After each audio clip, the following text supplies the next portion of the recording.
इस वीडियो में हम एग्रीकल्चर स्टैटिस्टिक पर इंपॉर्टेंट एमसीक्यूज़ को सॉल्व करेंगे। हेलो एवरीवन, मेरा नाम है कुमार हितेश और आप देख रहे हैं हितेश एजी। चलिए शुरू करते हैं। Question number 1, who is considered as a father of statistics. कौन है जो कि फादर ऑफ स्टैटिस्टिक के नाम से जाने जाते हैं? R A Fisher, Pearson, A L Bowley या बॉडिंगटन। सो ऑप्शन ए क्या हो जाएगा correct? R A Fisher is known as father of statistics. Karl Pearson से कंफ्यूज नहीं होना है, ठीक है। वो लोग कार्ल पियर्सन मार देते हैं तो कार्ल पियर्सन नहीं है, R A Fisher is known as father of statistics. Then question number 2, the range of multiple correlation coefficient lies between. जो रेंज होती है मल्टीपल कोरिलेशन कोफिशिएंट की वो कितनी होती है? ठीक है, देखिए कॉम्पिटिटिव एग्जाम में रेंज से काफ़ी ज़्यादा क्वेश्चन आते हैं, तो रेंज जितनी भी है वो आपको याद रखनी है, ठीक है। तो मल्टीपल कोरिलेशन कोफिशिएंट की जो रेंज होती है वो कितनी होती है? 0 से +1, ठीक है। याद रखना है मल्टीपल कोरिलेशन कोफिशिएंट की रेंज कितनी होती है? 0 से +1। अगर यहीं पर आपसे पूछ ले सिर्फ कोरिलेशन कोफिशिएंट की रेंज कितनी होती है, तब आपका क्या हो जाएगा? -1 to +1, ठीक है। तब वहाँ पर क्या हो जाएगा? ऑप्शन नंबर बी आपका हो जाएगा। तो ये यहाँ पर देखिए 3 कोरिलेशन कोफिशिएंट में आपको 3 रेंज याद रखनी है। जो कोरिलेशन कोफिशिएंट की रेंज होती है वो होती है -1 to +1, मल्टीपल की होती है 0 to +1। अगर आपसे यहीं पर पूछ ले पार्शियल की, ठीक है, जहाँ मल्टीपल है वहाँ आपका पार्शियल लगा दे, तो पार्शियल कोरिलेशन कोफिशिएंट की जो रेंज होती है वो कितनी होती है? -1 to +1, ठीक है। वो भी कितनी होती है? -1 से +1। और अगर आपसे प्रोबेबिलिटी की रेंज पूछता है तो प्रोबेबिलिटी की जो रेंज होती है वो कितनी होती है? 0 to +1, ठीक है। 0 से +1 किसकी रेंज होती है? प्रोबेबिलिटी की रेंज होती है। अगर आपसे नॉर्मल डिस्ट्रीब्यूशन की रेंज पूछे, ये आप लोग लिखते जाइएगा, रेंज से काफ़ी क्वेश्चन पूछता है। तो अगर नॉर्मल डिस्ट्रीब्यूशन की रेंज पूछे तो वो क्या हो जाएगा? -∞ to +∞, ठीक है। -∞ से +∞ किसकी वजह? Normal distribution. अगर रेंज ऑफ रिग्रेशन पूछे तो वो भी क्या हो जाएगा? -∞ to +∞, ठीक है। तो ये सभी रेंज आपको याद रखनी है।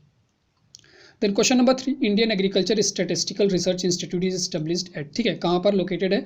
लखनऊ में है, जयपुर में है, न्यू दिल्ली में है या कोलकाता, ठीक है। तो Indian Agriculture Statistical Research Institute कहाँ पर है? न्यू दिल्ली में। Option number C will be correct.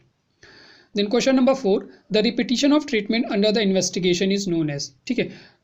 Question ध्यान से पढ़िए। Repetition of treatment under the investigation is known as. अगर कहाँ पर कोई चीज़ रिपीट हो रही है तो उसे क्या बोलेंगे? रैंडमाइजेशन, रेप्लिकेशन, लोकल कंट्रोल या नन ऑफ दिस, ठीक है। तो repetition of treatment under investigation is known as replication. Means option number B आपका क्या हो जाएगा? करेक्ट, ठीक है। याद रखना, repetition of treatment under the investigation is known as replication. Then question number 5, select the most appropriate design when all the factors are not of equal importance in experimentation, ठीक है। जहाँ पर जितने भी फैक्टर हैं सभी इक्वल इंपॉर्टेंस नहीं है, तो वहाँ पर कौन सी डिज़ाइन का हम लोग यूज़ करेंगे? ऑगमेंटेड डिज़ाइन का यूज़ करेंगे, स्ट्रिप प्लॉट डिज़ाइन का यूज़ करेंगे, LSD करेंगे या स्प्लिट प्लॉट डिज़ाइन, ठीक है। तो कौन सी डिज़ाइन का हम लोग वहाँ पर यूज़ करेंगे? स्प्लिट प्लॉट डिज़ाइन, ठीक है। क्या रहेगा? स्प्लिट प्लॉट डिज़ाइन का वहाँ पर हम लोग यूज़ करेंगे, ठीक है। तो ऑप्शन नंबर डी यहाँ पर आपका क्या हो जाएगा? करेक्ट हो जाएगा, ठीक है। अगर आपसे पूछे when the number of error is equal to the number of plot size, then वहाँ पर कौन सी डिज़ाइन का यूज़ करते हैं? तो स्ट्रिप प्लॉट डिज़ाइन। देन वहाँ पर क्या हो जाएगा? ऑप्शन नंबर आपका क्या हो जाएगा? बी करेक्ट हो जाएगा, ठीक है। क्या चीज़? When number of error is equal to the number of plot size. जब एरर और प्लॉट साइज इक्वल है तो वहाँ पर कौन सी डिज़ाइन का यूज़ करेंगे? स्प्लिट प्लॉट डिज़ाइन, ठीक है। जब नंबर ऑफ रेप्लिकेशन और नंबर ऑफ ट्रीटमेंट इक्वल हो तो वहाँ पर क्या करेंगे? तो LSD, लैटिन स्क्वायर डिज़ाइन, ठीक है। तो ये तीनों चीज़ आपको याद रखनी है। When number of replication is equal to, ठीक है, जहाँ पर number of replication is equal to number of treatment, then वहाँ पर क्या करेंगे आप? LSD का यूज़ करेंगे। Then question number 6, the range of correlation coefficient lies between. Correlation coefficient की जो रेंज होती है वो कितनी होती है? कमेंट में बताइएगा। आंसर ऊपर बता चुका हूँ कि इसकी रेंज क्या होती है, ठीक है। तो ए ऑप्शन नंबर -1 to +1 होगा, 0 to 1 या 0 to 0 या 0 to 100, ठीक है। तो रेंज ऑफ कोरिलेशन कोफिशिएंट कितनी होती है? कमेंट में जरूर बताइएगा। Then question number 7, which measure of central tendency specially suited in the field of business. Business के फील्ड में कौन सी measure of central tendency most suitable होती है? मीडियन, ठीक है, जितने भी हैं सभी मेजर ऑफ सेंट्रल टेंडेंसी हैं, तो मीडियन मोस्ट सुटेबल होती है, अर्थमेटिक मीन होता है, हार्मोनिक मीन या मोड, ठीक है। तो देखिए काफ़ी इंपॉर्टेंट क्वेश्चन है, काफ़ी बार एग्जाम में पूछा भी जा चुका है, तो याद रखिएगा कौन सी मेजर ऑफ सेंट्रल टेंडेंसी जो कि स्पेशली हम लोग फील्ड ऑफ बिजनेस में यूज़ करते हैं, तो वो है मोड। मीन्स ऑप्शन नंबर आपका डी यहाँ पर क्या हो जाएगा?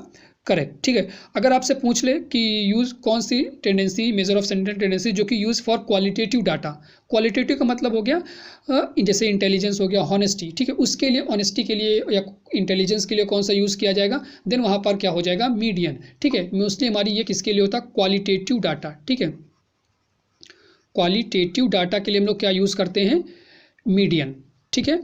और सबसे ज़्यादा क्या यूज़ करते हैं, कौन सी मेजर ऑफ सर्टेन टेंडेंसी, तो अर्थमेटिक मीन, ठीक है। मोस्ट कॉमनली हम लोग कौन सा यूज़ करते हैं, अर्थमेटिक मीन को यूज़ करते हैं मोस्ट कॉमनली। तो क्वेश्चन कैसे भी बन सकता है या पूछ सकता है कि most commonly used major of central tendency, तो वहाँ पर आपका ऑप्शन क्या होने वाला है फिर, अर्थमेटिक मीन, ठीक है। तो ठीक है, इतना याद रखना। और हार्मोनिक मीन क्या होता है, रेसिप्रोकल ऑफ अर्थमेटिक मीन का जो रेसिप्रोकल होता है वही हमारा हार्मोनिक मीन होता है। तो ये भी चीज़ें याद रखनी है। Then question number 8, the principle of making the use of greater homogeneity in groups of experiment unit to reduce the experimental error is referred as, ठीक है। एक्सपेरिमेंटल एरर को कम करने के लिए, ठीक है, ज़्यादा होमोजेनिटी हम लोग यूज करते हैं तो उसे क्या बोलते हैं, रेप्लिकेशन, रैंडमाइजेशन, लोकल कंट्रोल या नॉन ऑफ दिस, ठीक है। तो क्या हो जाएगा वो, ऑप्शन नंबर आपका सी क्या हो जाएगा, लोकल कंट्रोल, ठीक है। क्वेश्चन ध्यान से पढ़िएगा। The principle of making use of greater homogeneity in groups of experimental unit to reduce the experimental error is referred as local control, ठीक है। देखिए एक क्वेश्चन और यहाँ से आपसे पूछता है कि basic principle of field experiment, ठीक है। क्वेश्चन कहा करें, what are the basic principle of field experiment. तो बेसिक प्रिंसिपल कौन कौन से हैं, 3 बेसिक प्रिंसिपल हैं, रेप्लिकेशन, रैंडमाइजेशन और लोकल कंट्रोल, ठीक है। ये तीनों क्या हैं, बेसिक प्रिंसिपल हैं फील्ड एक्सपेरिमेंट के।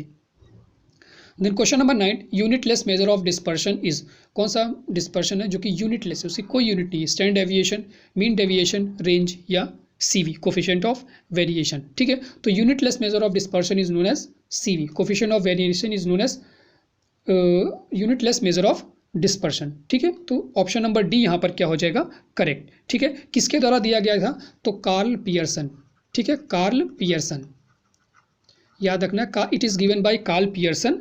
और इसको डिनोट कैसे करते हैं, means coefficient of variation is equal to standard deviation by mean, ठीक है। स्टैंडर्ड डेविएशन बाय मीन इसका फॉर्मूला होता है डिनोट करने का, ठीक है। और यहाँ पर देखिए एक चीज़ और याद रखना है कि जैसे जैसे आपकी CV की वैल्यू बढ़ेगी, ठीक है, मीन्स मोर CV मोर वेरिएबिलिटी, मीन्स जैसे जैसे आपकी जो CV होगी, ठीक है, CV की वैल्यू बढ़ेगी वैसे वैसे जो वेरिएशन है, वेरिएबिलिटी है, ठीक है, वो भी क्या हो जाएगी, ठीक है, वेरिएबिलिटी की वैल्यू वो भी क्या हो जाएगी, इंक्रीज कर जाएगी। और जैसे जैसे हमारा कम होगा वैसे वेरिएबिलिटी की वैल्यू भी क्या हो जाएगी, कम हो जाएगी, ठीक है। Means CV increases the value of variability, जैसे increasing CV increase the value of variability. Then question number 10, the hypothesis of no difference is known as, ठीक है। इजी क्वेश्चन भी है और इंपॉर्टेंट क्वेश्चन भी है कि hypothesis of no difference is known as simple hypothesis, null hypothesis, composite hypothesis या alternative hypothesis, ठीक है। क्या कहते हैं, तो ऑप्शन नंबर बी आपका क्या हो जाएगा, it is known as null hypothesis, hypothesis of no difference is known as null hypothesis, ठीक है। किसके द्वारा दिया गया था, तो R.A. फिशर के द्वारा दिया गया था, ठीक है। It was given by R.A. Fisher, ठीक है। और इसको डिनोट कैसे करते हैं, तो H0, ठीक है। यहाँ पर अगर आप 0 लगा दीजिए, नोट लगा दीजिए, H0 से डिनोट करते हैं। अगर अल्टरनेटिव हाइपोथेसिस की बात करें तो H1 से हम लोग इसको डिनोट करते हैं, ठीक है। तो ये चीज़ें यहाँ पर याद रखनी है। देन क्वेश्चन नंबर 11 है, how many treatments can be adopted for LSD। LSD में हम लोग कितने ट्रीटमेंट को अडॉप्ट करते हैं, कितने ट्रीटमेंट यूज़ करते हैं, 5 to 8, 5 to 12 या बोथ A and B या नॉट एस्टिमेटेड, ठीक है। तो LSD में हम लोग 5 to 8 ट्रीटमेंट का यूज़ करते हैं और 5 to 12 मीन्स दोनों आपके ऑप्शन सही है, मीन्स ऑप्शन नंबर यहाँ पर आपका C क्या हो जाएगा, करेक्ट, ठीक है, बोथ A and B, ठीक है। Then question number 12, when the fertility gradient of the field is in one direction which design is appropriate, ठीक है।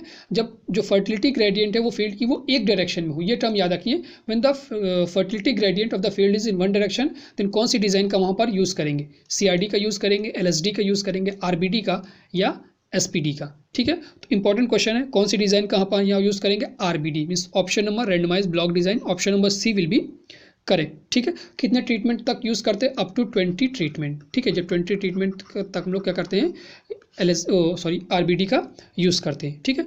एक क्वेश्चन यहाँ पर और इम्पोर्टेंट क्वेश्चन है जो कि पूछा जाता है एग्जाम में कि ऐसी कौन सी डिज़ाइन है जिसका हम लोग यूज़ करते हैं, a design in which local control is not used, ठीक है, जहाँ पर हम लोग लोकल कंट्रोल का यूज़ नहीं करते हैं।